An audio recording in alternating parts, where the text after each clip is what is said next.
Essa igreja existe não por outra razão, mas com o propósito de conduzir cada pessoa ao encontro profundo com Jesus, a fim de que cada um de nós se torne discípulos de Jesus, na sua identidade, no seu caráter e na sua missão.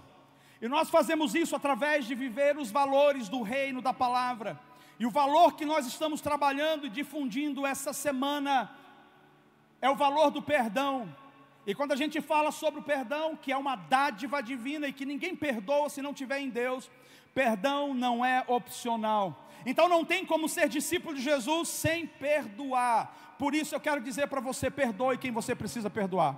Libere do seu coração quem você precisa liberar, porque o perdão está em Deus. E se você não consegue perdoar, você fica preso, aprisionado. Nós também entendemos que pessoas que não andam em perdão não conseguem crescer espiritualmente. E pessoas que não crescem espiritualmente não são pessoas salvas, porque os salvos, eles crescem dia após dia, de fé em fé e de glória em glória. Ou seja, quem não cresce espiritualmente não é salvo, e quem não é salvo não vai viver eternamente com Deus. Por isso, aplique o perdão na sua vida, deixe o Senhor trabalhar em você e através de você, em nome de Jesus, amém, glória a Deus.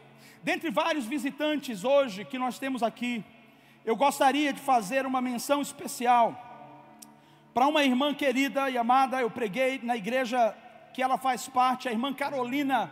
Ela está aqui hoje de manhã. Fica de pé, querida, veio diretamente de Lisboa. Deus abençoe, é muito bom ter você aqui.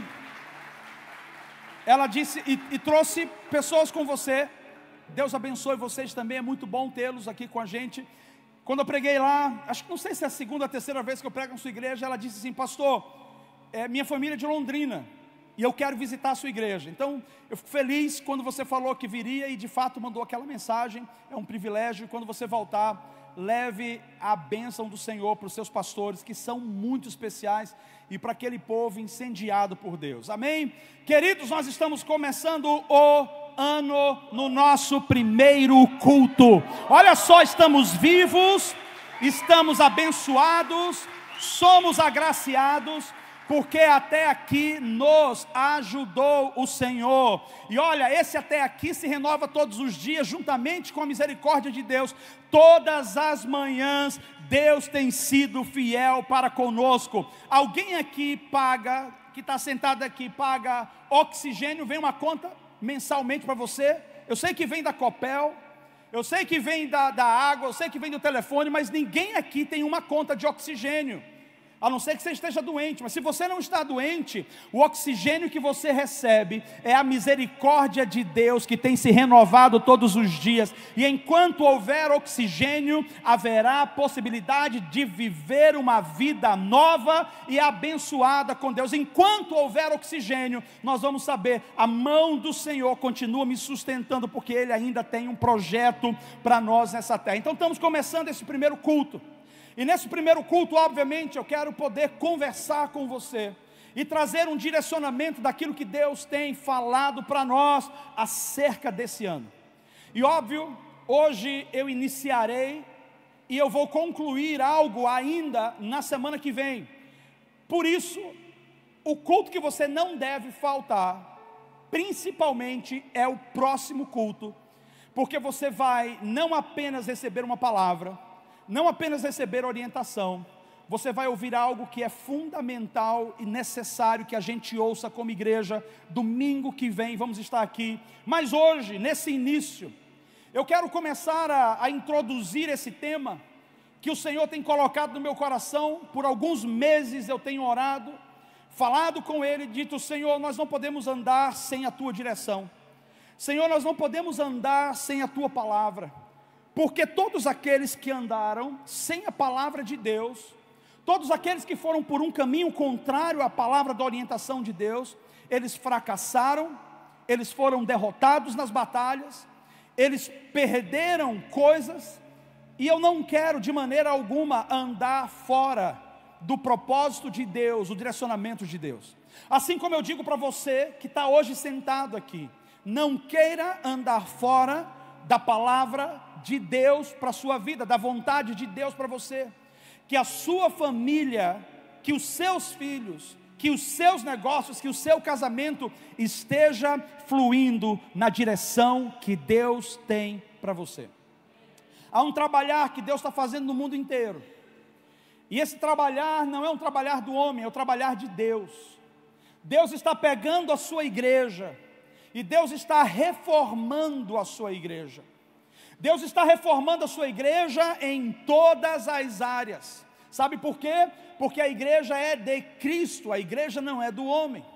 E quando a gente começa a acompanhar a evolução e a expansão da igreja de Cristo na terra, nós vemos em vários momentos onde a igreja avançava, Deus visitava com poder, com milagres, com manifestações e prodígios, mas em determinado momento Deus trazia uma palavra de exortação, uma palavra de direcionamento, uma palavra de realinhamento, e a igreja foi avançando assim.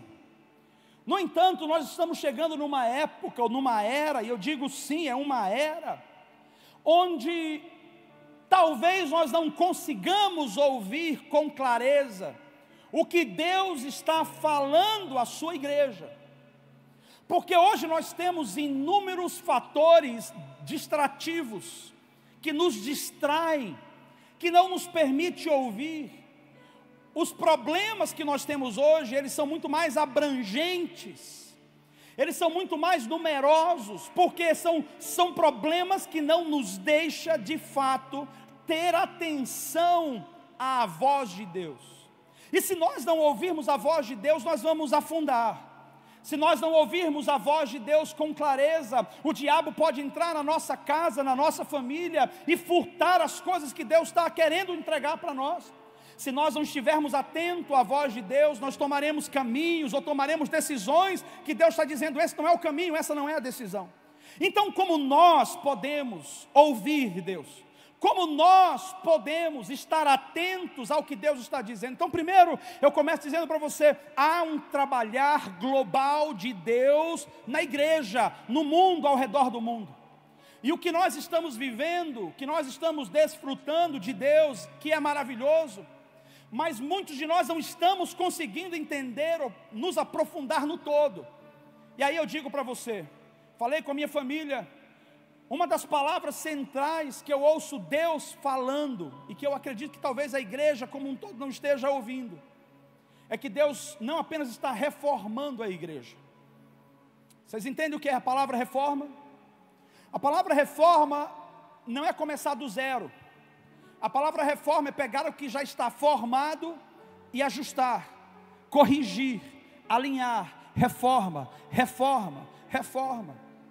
Essa é a obra do Espírito Santo na nossa vida, no nosso casamento, nas nossas finanças. Essa é a obra do Espírito Santo na nossa criação dos filhos. Essa é a obra do Espírito Santo nos nossos relacionamentos interpessoais. Reforma.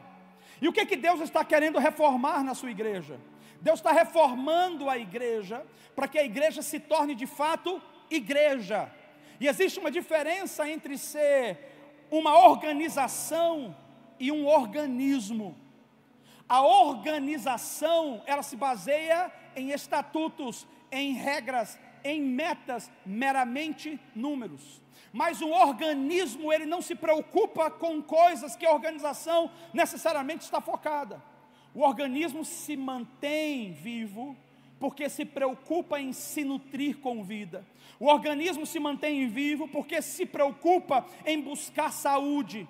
Então existem questões que a igreja vive hoje, muito mais baseada em ser uma organização do que em ser um organismo. Eu preciso dizer para você que Deus não veio buscar uma estrutura religiosa, uma organização.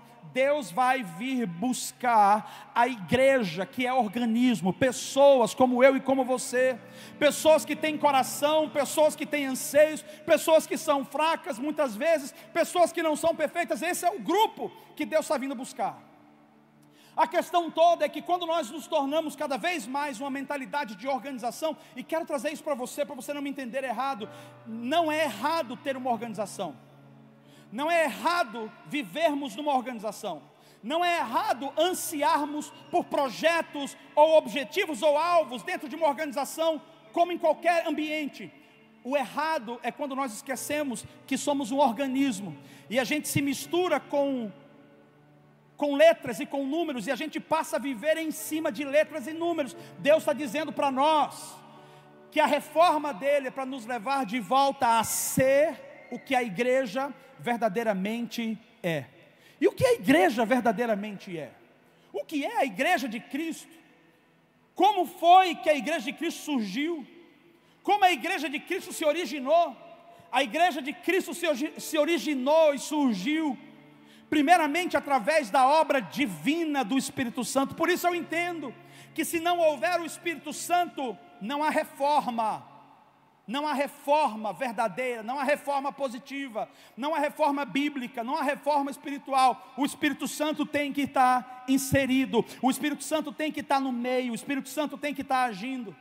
Então a igreja, ela começa com a ação divina do Espírito Santo.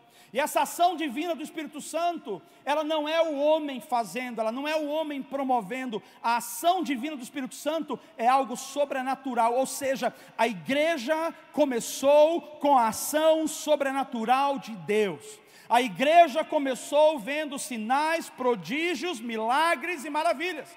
A igreja começou diante de uma provisão de prosperidade incrível. As pessoas começaram a vender suas coisas e compartilharem. Então prosperidade não para acúmulo, prosperidade para compartilhar, prosperidade para ser generoso, prosperidade para dar, para doar, para abençoar. A igreja começa nesse sobrenatural que afeta o natural. À medida que a igreja vai sendo afetada no natural, sendo prosperada e abençoada, também vem uma nova onda.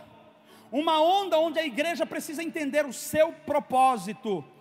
Toda a igreja do Senhor tem um propósito. Toda a igreja espalhada pelo mundo tem um propósito. Nós não estamos na terra para fazer cultos, nós não estamos na terra para fazer conferências, nós não estamos na terra para arrecadar dízimos, nós estamos na terra para uma missão, e a missão central da igreja chama-se evangelização. A missão central da igreja, além da evangelização, é alcançar os perdidos, mas também suprir os necessitados, ou seja, os órfãos, as viúvas, os estrangeiros, aqueles que carecem de ajuda material. Então, à medida que a igreja vai sendo despertada pelo Espírito, prosperada pelo Espírito, a igreja vai alcançando o entendimento de que ela tem uma missão, e a missão dela é alcançar o perdido. A missão dela é transformar cidades, a missão dela é transformar famílias, transformar casamento. E aí eu começo a abrir o primeiro parênteses, porque enquanto nós estamos vivendo um avivamento, onde a gente não consegue sair daquela presença, o mover do Espírito é intenso, a gente não consegue parar de adorar, porque era o que acontecia. As pessoas não conseguiam deixar de estar juntas, era isso que acontecia. Elas estavam caminhando juntas o tempo todo, mas chega um momento que elas precisam sair. Elas precisam encontrar pessoas, alcançar pessoas, cumprir o seu propósito. E acontece uma coisa: a igreja começa a se dividir. Nesse processo de divisão, uns começam a dizer: eu sou de Paulo, outros de Apolo. Olha, eu gosto mais dessa linha, eu gosto mais daquela. Eu sou mais da Assembleia, eu sou mais do Presbiteriano. A questão toda é que placas, elas servem para estilos de pessoas, talvez personalidades, talvez crenças.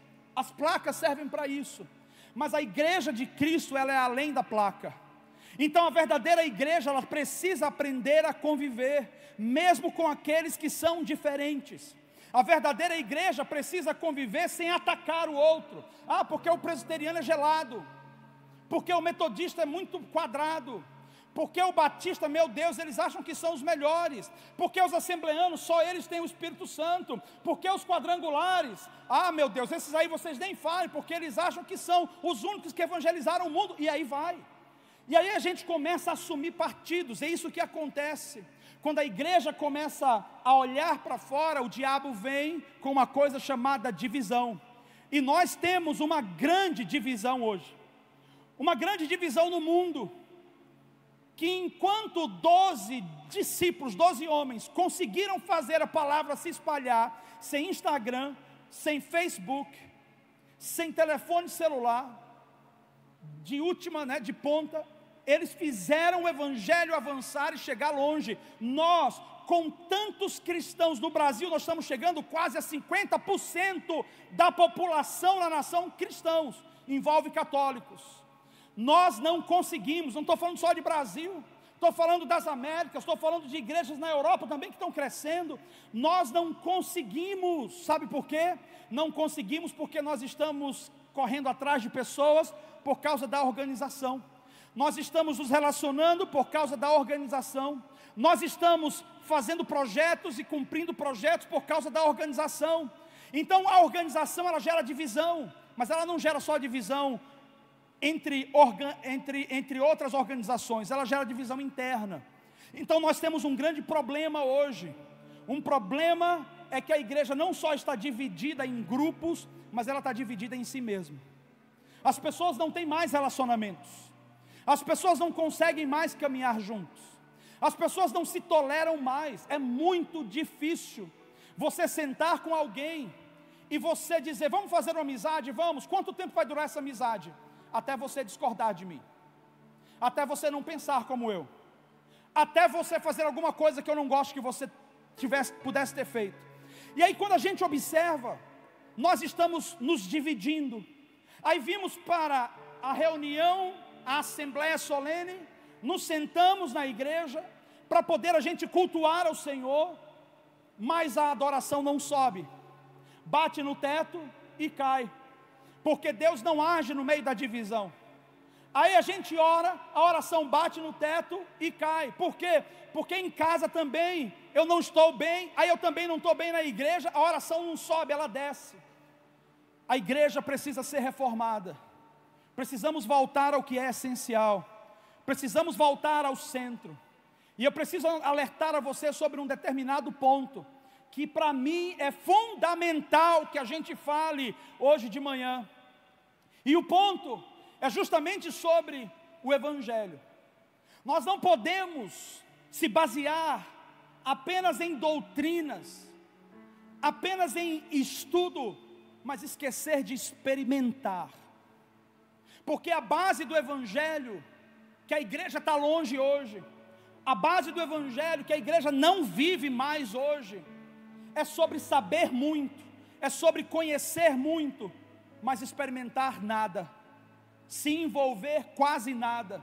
Então, se eu não me envolvo com o Evangelho, se eu não tenho contato com Cristo, se eu não me envolvo com a palavra, eu posso saber sobre ela, mas a minha vida não é afetada por ela. Logo, o meu comportamento não é um comportamento bíblico, logo os meus pensamentos não são pensamentos bíblicos. E não é à toa que a gente tem pessoas que vêm para a igreja, que se assentam e sorriem, estão felizes, mas por dentro elas estão morrendo, destruídas, arruinadas, porque elas estão vivendo uma coisa chamada falsidade, uma farsa. A igreja precisa ser reformada, e Deus está dizendo: eu estou tirando a capa. A igreja precisa ser reformada, Deus está dizendo: eu estou tirando as vendas. A igreja precisa ser reformada, Deus está dizendo: eu estou expondo. A igreja precisa ser reformada, Deus está dizendo: talvez eu tenha que mostrar a sua nudez, para que você corra atrás de roupa. A igreja precisa ser curada com um colírio divino nos seus olhos, porque ela não consegue ver. São pequenas organizações tentando viver uma vida de organismo. Avivamento não vem para uma placa denominacional, avivamento não vem para um prédio, avivamento vem para um coração sedento, avivamento vem para alguém que tem fome e sede, avivamento vem para pessoas que buscam a face e dizem: Senhor, ainda sendo fraco, eu confesso que eu preciso de Ti, e se o Senhor não estiver na minha vida, nada vai dar certo. Avivamento começa assim. A reforma de Deus nesses dias será uma reforma global. Anote o que o vosso pastor está dizendo. Essa reforma já começou, não é agora, mas 2025 será um ano onde Deus vai balançar, chacoalhar, vai vir um monte de coisa. Nós vimos em 2024 a igreja no Texas pastores que a gente nunca imaginou, ministérios incríveis que nós nunca imaginamos sendo expostos. Deus mostrando a nudez, mostrando tudo. Mas pastor, por que isso? Porque Deus está dizendo: eu prefiro reformar você, e por um tempo você sentir um pouco de dor e desconforto, do que eu permitir que você siga, e enquanto você segue, você caminha sorrindo para o inferno. Escute, igreja Logos, esse pastor que está aqui, juntamente com esse corpo pastoral, não tem compromisso com a sua felicidade. O nosso compromisso é com a verdade. O nosso compromisso é com o ensino bíblico. A sua felicidade é consequência da gente se manter fiel, da gente ensinar a Bíblia, da gente te conectar com Deus, porque a felicidade não é o sermão que eu prego para você. Podemos pregar um sermão maravilhoso, eu poderia separar vários aqui para começar o ano da colheita, o ano do abundante, o ano do sobrenatural, o ano do Reobote. É o ano que Deus está dizendo, não é sobre isso. É o ano de voltar ao primeiro amor, é o ano da essência, é o ano de olhar para o que importa, é o ano de se render, é o ano de se arrepender, é o ano de clamar misericórdia. É um ano de dizer: Senhor, governe sobre nós. Nós precisamos do Teu governo, Senhor. Nós precisamos do Teu governo, Senhor. Sabe por quê? Porque está se aproximando o dia, aquele grande e terrível dia que o Senhor levará ou tomará a sua igreja, ou assumirá a sua noiva. E nesse dia, essa noiva é uma noiva imaculada pela obra do Espírito. Cadê o Espírito Santo no nosso meio? A noiva que vai para o céu é uma noiva santa, vestes limpas, a boca está limpa, ela está adornada dos dons da obra do Espírito. Cadê o Espírito Santo no nosso meio? Onde que ele está? Em crente se prostituindo e adorando no domingo. Tem crentes mentindo e adorando no domingo. E a gente pode ser uma ótima organização, sepulcro caiado. Escute, nós não podemos clamar por avivamento, clamar por esse mover de Deus, ou essa bênção abundante, clamar pelo renovo, se nós não estivermos comprometendo a nossa vida para que Deus reforme, porque Deus não vai derramar a sua glória ou as coisas preciosas em lugares onde Ele não é aceito, em lugares onde não está aberto para eles. Por isso eu digo, há uma obra global de Deus na igreja trazendo reforma, e primeiro a igreja passa por reforma, porque uma igreja reformada reforma uma sociedade. Uma igreja santa santifica uma sociedade, assim como a palavra diz que a esposa santa, ela santifica o marido. Uma igreja abençoada, convicta de quem ela vai abençoar uma sociedade inteira. Ela vai propagar quem de fato Cristo é, não com palavras, mas com os frutos. Deus está gerando uma reforma global na igreja. E a palavra que eu falei para minha família, gravem essa palavra. Eu não sei se vão começar a pregar sobre ela ou não, mas o Senhor me mostrou a palavra reset, em inglês é reset, que significa voltar às configurações originais de fábrica. Reset, voltar às configurações originais de fábrica. Quando você compra um aparelho, quando você compra algo e de repente começa a dar problema, existe geralmente um botãozinho para aparelhos eletrônicos que se comunicam com você e que conectam você a outras plataformas. Aperta o reset, aí você aperta. O que é que acontece? Ele zera e ele volta de novo a colocar as configurações originais. Essa palavra que Deus está dizendo é o que Ele vai fazer na igreja globalmente. Um reset. Reset, resetar, trazer de volta, levar de volta, revestir novamente, regenerar, fazer uma obra de regeneração, até porque tem muitos assentados aqui que nem salvos ainda são, mas estão na igreja há 30, 40, 50, 70 anos. Está na hora de um reset na sua vida. Shakandaraia sobria, Daramanassúria nascei. Obra do Espírito Santo não é tornar você o melhor de você. A obra do Espírito Santo é matar você e tornar você mais parecido com Jesus. Porque o meu eu é podre, o meu eu é sujo, mas quando Cristo está em mim, eu vivo o que não consigo viver, eu sou o que não conseguia ser. Cristo em nós é a esperança da glória, é sobre Cristo em você. Com Cristo eu perdoo, sem Cristo eu não perdoo. Com Cristo eu amo, sem Cristo eu não amo. Já viu o cristão que fala, isso eu não perdoo, esse eu não me conecto, esse eu não gosto, esse eu odeio. Não tem Jesus, por isso precisamos de Cristo. E o reset vai trazer a gente as configurações originais de fábrica. Talvez para exemplificar melhor, o Senhor me mostrou um caminho. E esse caminho, eu falei, Deus, que caminho é esse? Ele falou, essas são as antigas veredas, ou as veredas antigas. Ele está dizendo, pode acontecer o mover que for na terra, pode vir a era ou a estação que for, a igreja sempre estará nas veredas antigas, ou seja, nos mandamentos, nos princípios elementares da palavra. O que Deus está querendo dizer para nós hoje de manhã, é que se nós quisermos viver o melhor do Senhor, experimentar o melhor dEle, só existe um caminho. Para o seu casamento só existe um caminho, para as suas e para as minhas finanças só existe um caminho, para os nossos filhos só existe um caminho, para os nossos projetos só existe um caminho, para os nossos relacionamentos só existe um caminho. Qual é o caminho? De volta para Ele, onde tem essência, pureza e singeleza, é de volta para Ele.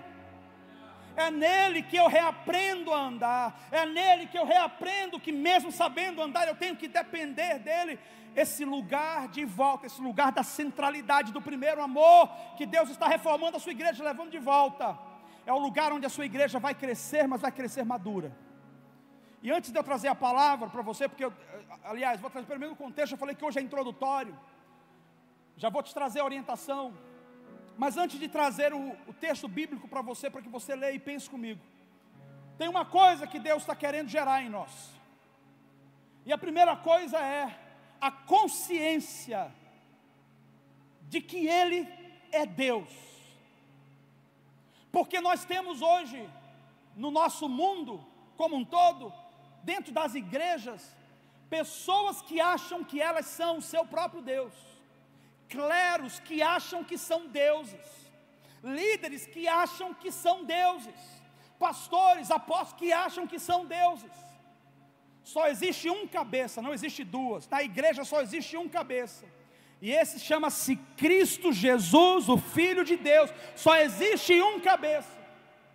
Só Cristo pode liderar a igreja, só Cristo pode conduzir a igreja. Veja, só existe um cabeça na igreja. Aqui nós somos igreja. Quando você vai para casa, a sua casa é uma igreja. Quando você vai para casa, você, o seu marido e os seus filhos são uma igreja. Por isso, nessa igreja da sua casa, só uma pessoa é o governo. Por isso, tanto aqui quanto em casa, nós precisamos dizer, Senhor, está de volta na tua mão a chave.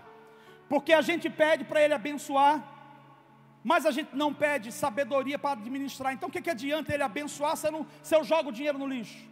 Eu peço a Deus para me dar um marido maravilhoso, uma esposa maravilhosa, aí Deus dá, mas eu não pedi a Ele que transformasse o meu coração. Aí entra no divórcio, por quê? Porque eu não correspondi. Deus está dizendo, eu não quero só abençoar, eu quero te ensinar a viver uma vida abençoada. Eu não quero apenas dar um presente para você, eu quero ensinar a você a manter esse presente constantemente. Então Deus está nos convidando para que a gente possa pedi-lo, ou permitir com que Ele governe sobre as nossas vidas. A pergunta é, será que Ele pode governar sobre todas as áreas da sua vida? Será que Ele pode governar na sua área moral, na sua área sexual? Será que Ele pode entrar aí e governar você? Ou você diz, não, Senhor, peraí, mas essa área aqui não tem liberdade? Fala, tem e não, posso governar você. Será que você vai dar a Ele direito? Será que você vai dar a Ele o direito de governar você nas suas finanças? Não, Senhor, mas eu já sou crescido, eu sei o que eu quero algo, eu estou sonhando, está no meu quadro dos sonhos, eu já coloquei ali, não tem como o Senhor mudar. Será que Ele pode governar você em todas as áreas? Será que Ele pode governar você quando você vai dizer assim: Deus, eu estou querendo fazer isso, mas Ele vai dizer, você vai fazer, mas não em 2025, só em 2026. Será que você consegue esperar? A questão toda é que no governo de Deus há justiça, no governo de Deus há bênção, no governo de Deus há prosperidade sim, no governo de Deus há segurança, no governo de Deus há cuidado, no governo de Deus há direcionamento. O governo de Deus é o melhor lugar para a gente estar debaixo. Governo de Deus. Reset, veredas antigas, trazendo Deus de volta para o governo, deixando Ele reformar a gente. E aí eu digo para você, que a minha pergunta para o Senhor foi: mas Pai, eu tenho muitas indagações dentro de mim sobre a nossa igreja, porque o meu grande medo, meu grande receio, temor, é eu chegar no dia onde Deus vai pedir contas dessa igreja, e eu estarei diante dEle, e Ele vai dizer: o que você fez com a igreja? O Senhor não viu os cultos incríveis que a gente fez? O Senhor não viu como os meninos tocavam? O que você fez com a igreja? O Senhor não viu quantos ministérios a gente tinha? O Senhor não viu quantas milhares de vidas iam para o nosso culto? O que você fez com a igreja? Escute, Ele não está perguntando o que eu fiz com a organização. É importante que a organização esteja funcionando bem, mas uma organização sem organismo, ela é morta. Então quando Deus me perguntar lá na frente o que você fez com a igreja, eu preciso responder para Ele: eu a preparei, e todos estão aqui, Senhor, e o Senhor hoje recebe a glória do teu sacrifício na cruz do Calvário. Eu preciso ter essa resposta na ponta da minha língua. Então eu me pergunto: de fato eu estou instruindo a minha igreja como deve ser instruída? De fato eu estou fazendo o papel pastoral como deve ser feito? De fato essa igreja é uma igreja bíblica e sólida? De fato essa é uma igreja que quando Cristo olha, Ele olha para nós e Ele diz: está aí uma igreja numa cidade que é exemplo, que é padrão, olhem para eles e sigam o que eles estão fazendo? Será que nós estamos vivendo isso? Eu temo a dizer que não. A nossa adoração, e adoração não é a música que o pessoal canta, a nossa adoração parece que não passa do teto. Nós não temos intensidade para adorar. Nós somos fracos na adoração. Sabe por quê? Porque a gente vem buscar, a gente não vem ofertar, a gente não vem entregar, a gente não vem dar. A gente vem buscar e a gente vem com um monte de problema. Nossos problemas governam a nossa adoração. Hoje eu não estou muito bem não, nem vou para a igreja, hoje eu não estou muito bem não. As pessoas não vêm para a igreja porque elas não estão bem. É onde elas precisam vir, porque é aqui que elas confessam, pedem ajuda, é aqui que elas se fortalecem. Eu estou muito cansado, trabalhei a semana inteira. Sabe por quê? Que nós estamos raquíticos em várias áreas, porque a nossa vida de devoção foi comprometida por causa dos problemas, por causa do tanto de atividades que a gente tem na nossa agenda. A gente tem tanta atividade, a gente tem programa para tudo, a gente tem um quadro que mostra o que eu tenho que fazer todos os dias, mas muitos de nós não paramos para dizer: esse é o horário do meu Deus, eu estarei assentado com Ele, o meu café vai ser com Ele, esse é o horário da minha oração, esse é o horário da minha adoração. Aí você vem para a igreja no domingo pedir bênção, vá dormir.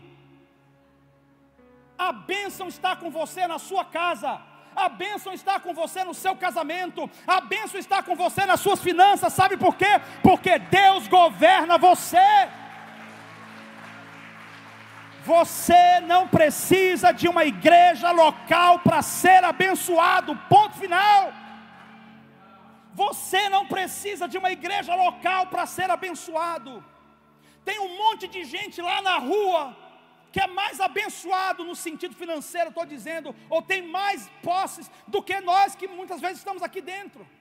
Então você não precisa de uma igreja para ser financeiramente próspero, mas você precisa de uma igreja local para dizer que você é filho de Deus e que você é corpo de Cristo.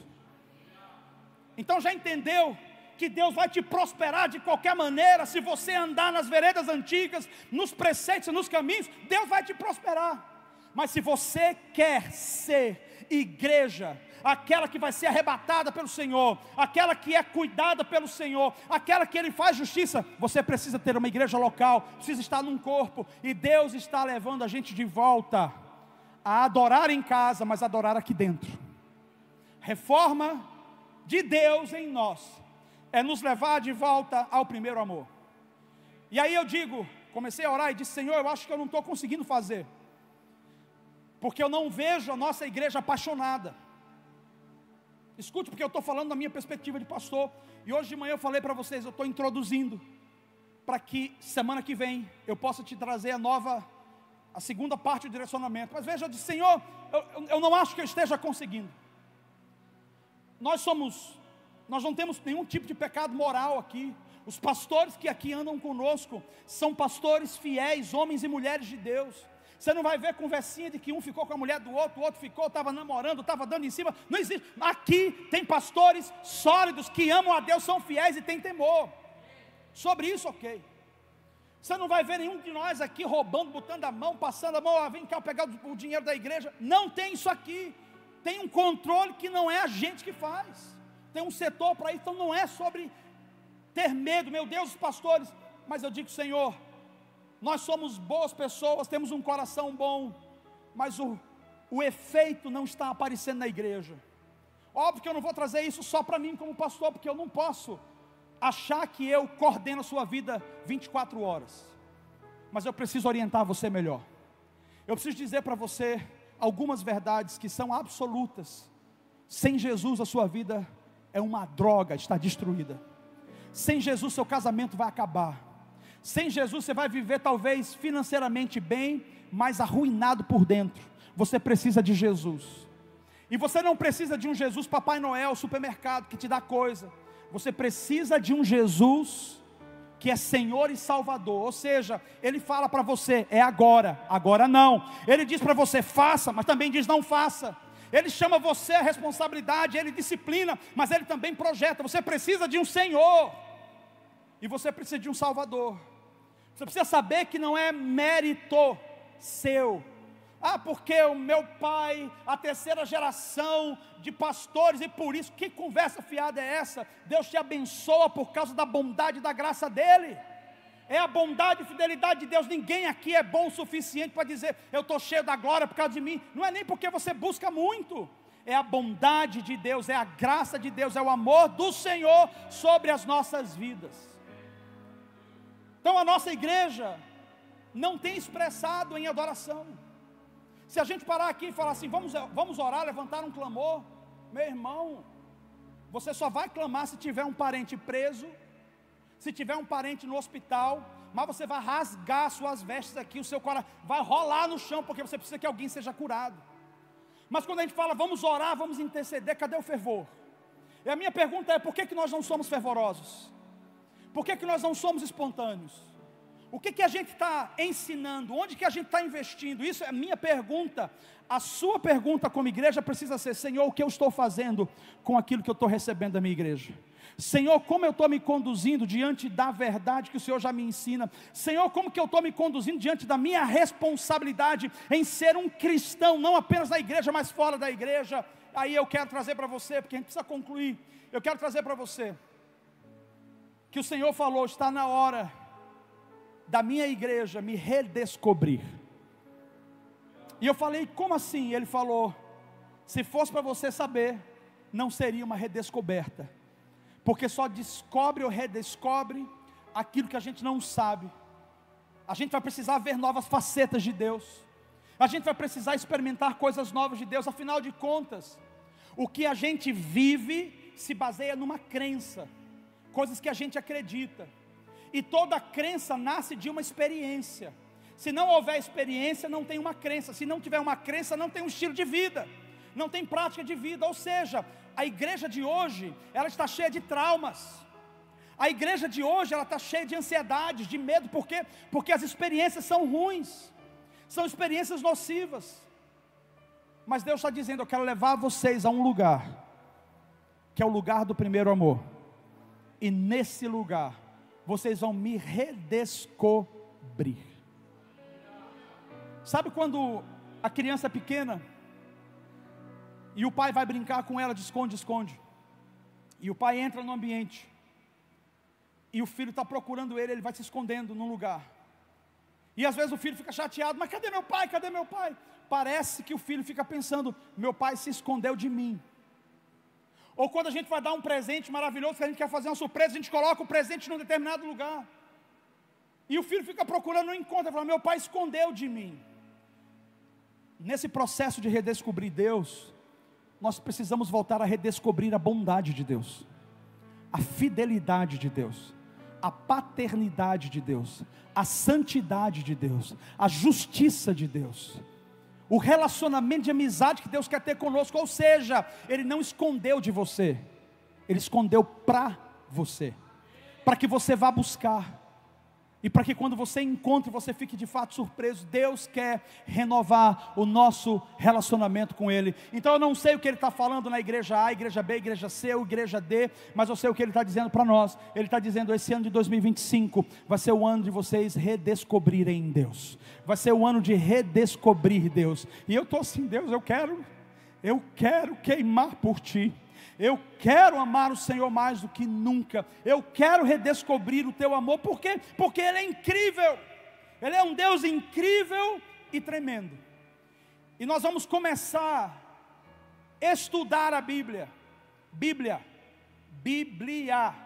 E vamos começar com a carta de Pedro.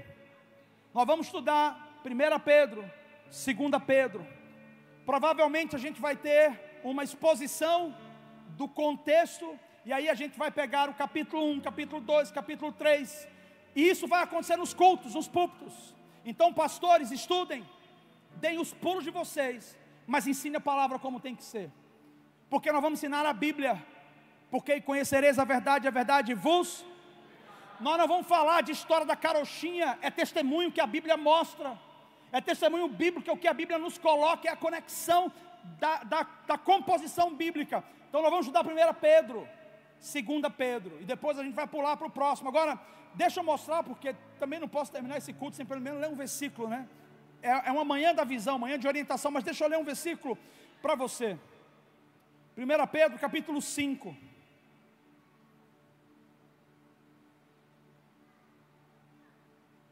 Versículo 12.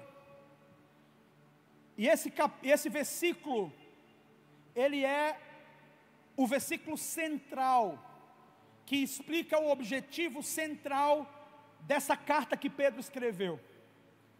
E Pedro escreve essa carta em um momento conturbadíssimo, onde tanto Nero, ou Roma na pessoa de Nero, como os judeus e os primeiros cristãos, estavam num ambiente de conflito terrível.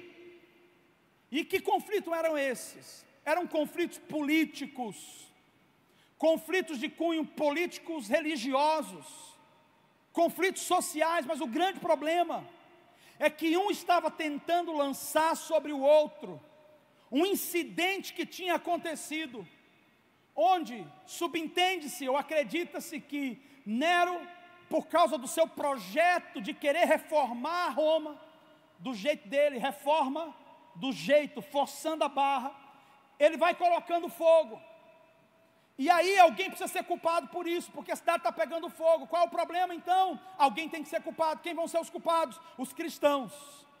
Mas naquela época, Roma estava olhando tanto judeu, que não era judeu messiânico ou convertido, quanto os cristãos que eram convertidos, botaram tudo no mesmo saco, e começaram a perseguir, e começaram a trazer tormenta. E vou dizer para você, a igreja foi queimada, a igreja foi violentada, mulheres foram estupradas, filhos viram seus pais sendo esmurrados e bofeteados na frente deles.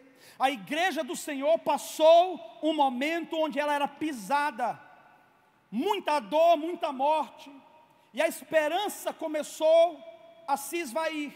As pessoas começaram a perder a esperança. Mas como assim Deus não está conosco? Mas por que isso está acontecendo? Porque essa é a nossa grande questão. Parece que quando as dificuldades vêm, a gente começa a dizer, Deus nos deixou. Deus não deixa você quando você está na abundância. Deus não deixa você quando você está na dificuldade. Deus está com você todos os dias, até a consumação dos séculos. Se na dificuldade Deus deixasse você, você morreria. Mas você não tem morrido, mesmo passando dificuldades, porque Ele está com você. Mas enquanto Ele está com você, Ele está sustentando você, Ele está se revelando a você, Ele está ajudando você, mesmo no meio da dificuldade. Porque coisas boas acontecem para pessoas ruins, e coisas ruins podem acontecer também para pessoas boas. A questão não é onde eu estou, ou o que está acontecendo, a questão é quem está comigo. Se Deus é por nós, quem será contra nós? A questão é quem está comigo. E Deus não vai estar com quem não permite. Deus não vai estar no lugar onde Ele não governa. Você entende, igreja?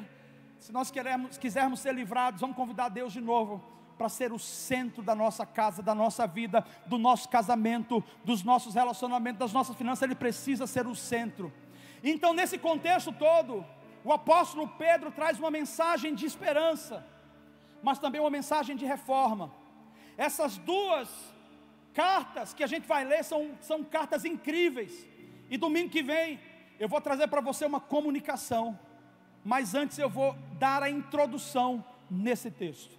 Por isso, eu vou ler esse versículo e nós vamos encerrar. E o versículo diz: por meio de Silvano, que para vós outros é fiel irmão, esse aqui era o mensageiro, como também o considero, vos escrevo resumidamente, exortando e testificando de novo, que esta é a genuína graça de Deus, nela estais firmes. Esta o quê? Tudo isso que eu falei para você, do primeiro momento que eu comecei a falar, até agora, tudo isso é a genuína graça de Deus, estai nela firmes. Que a gente possa se fortalecer nessa graça, que a gente possa sair daqui hoje dizendo: Senhor, eu não quero simplesmente declarar o melhor ano, eu quero viver o melhor ano. Eu não quero simplesmente dizer vai dar tudo certo, eu vou ver dar certo. E eu quero começar, eu e a minha casa, servindo ao Senhor. Eu quero começar, eu e a minha família, aos pés do Senhor. Nós vamos começar esse ano diferente.